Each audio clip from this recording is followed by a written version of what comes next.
አሰላሙ አለይኩም ወራህመቱላሂ ወበረካቱ። እንዲሁም ክርስቲያን እህት ወንድሞቼ ሰላም ብያለሁኝ። በያላችሁበት ሰላማችሁ ብዝዝት ይበልልኝ። ውድ ሀገሬ ልጆች ቤተሰብ የሆናችሁ ላይክ ሼር እያረጋችሁ አበረታቱኝ። እንዲሁም ደግሞ ቤተሰብ ያልሆናችሁ ሰብስክራይብ እያረጋችሁ ፋሚሊ እንሆን ማለት ነው የኔ ወዶች እና እንዴት ናችሁ? ሰላም ናችሁ? እኔ ሰላም ነኝ አልሐምዱሊላህ። ዛሬ ደግሞ በክፍል 5 መጥቻለሁ ማለት ነው።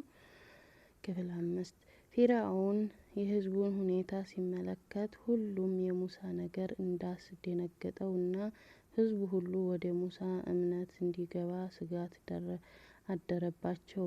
ፊርዓውንም የግንባታ ሚኒስትር ለሆነው ሃማን ሆይ ትልቅ ግንባታ ወደ ሰማይ ገንባልኝ፣ እስቲ የሙሳን ጌታ አየዋለሁ አለ።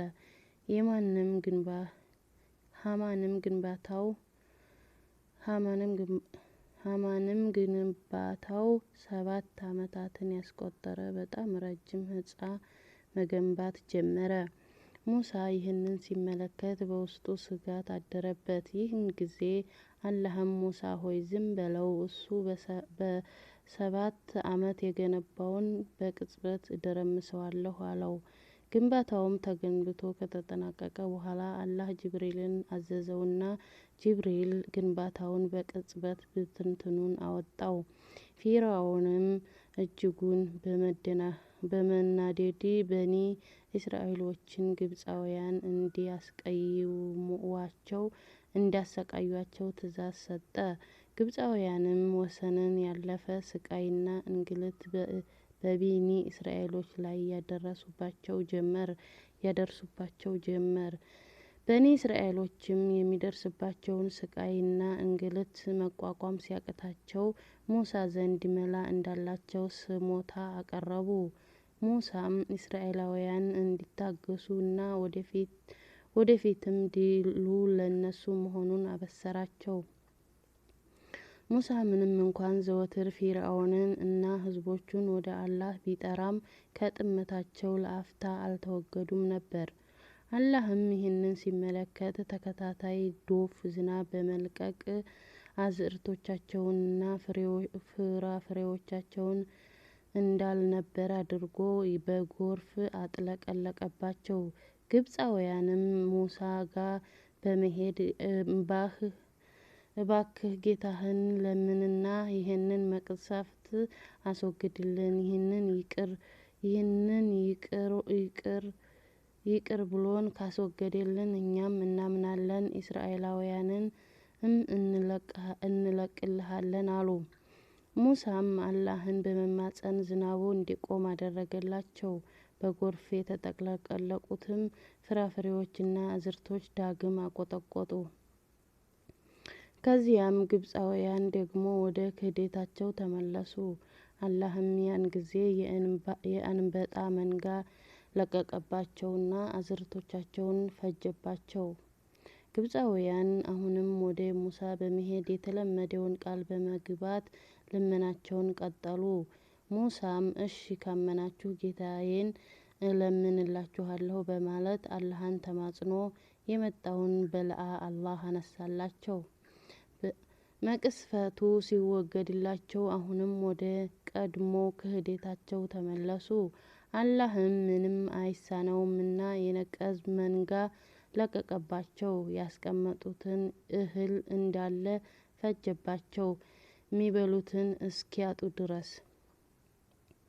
አሁንም ሙሳ ዘንድ በመምጣት ከጌታህ አስታርቀን እያሉ ስሞታ ማሰማት ጀመሩ።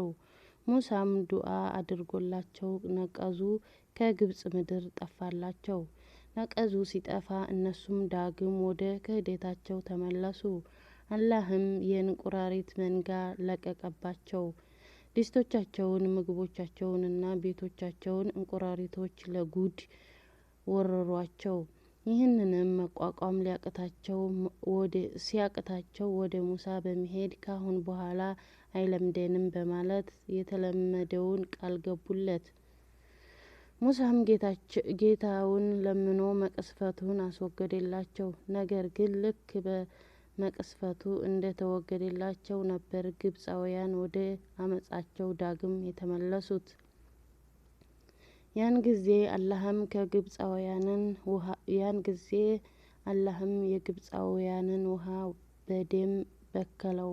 እስራኤላውያን እና ግብፃውያን ከአንድ ምንጭ እየተጠቀሙ እስራኤላውያን ንጹህ ውሃ ሲጠጡ፣ ግብፃውያን ግን ውሃቸው ወደ ደምነት እየተቀየረ የሚጠጡትን አጡ።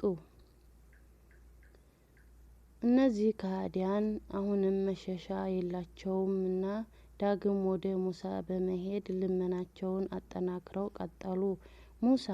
ሙሳም ዱዓ አድርጎ ውሃቸውን ሲያጠራላቸው ዳግም ወደ ክህደታቸው ተመለሱ። ሙሳ አሁንም ተስፋ ቆርጧል።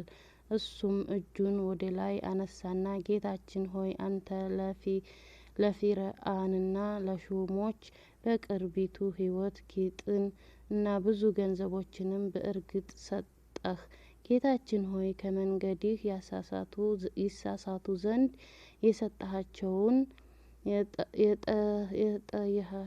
የሰጠሃቸውን ጌታችን ሆይ ገንዘቦቻቸውን አጥፋ፣ በልቦቻቸውም ላይ አንተም አሳማሚን ቅጣት እስከሚያዩ አያምኑምና ሲል ዱዓ አደረገ።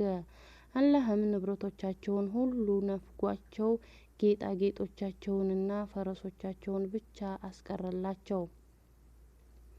አላህ ይህንን ካደረገ በኋላ ሙሳን የዩሱፍ አስክሬን ያለበትን ሳጥን ይዘህ እስራኤላውያንንም አስከትለህ በሌሊት ግብፅን ለቅቀህ ውጣ